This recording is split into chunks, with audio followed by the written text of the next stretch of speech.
We've been asked to attend the InstallerFESTIVAL and talk and present around the issues of tool theft and how it's becoming a problem, ways of tackling it. I think there's a couple of important messages. Firstly, reporting any instance of tool theft. We're finding that it's hugely underreported, which then doesn't help us in relation to identifying crime trends and areas, and also knowing quite how severe the problem is.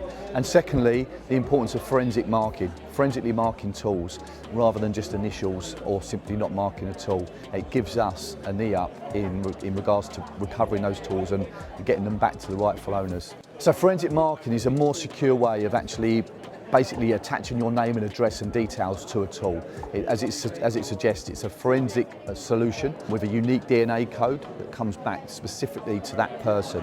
Each bottle is uniquely different, and by way of forensically marking your tools, we can grab those details, get the owner's name, address, contact number, and not only does it increase the chance of them potentially recovering their tools back to them if we do come across them, but it allows us to secure a conviction for handling stolen goods.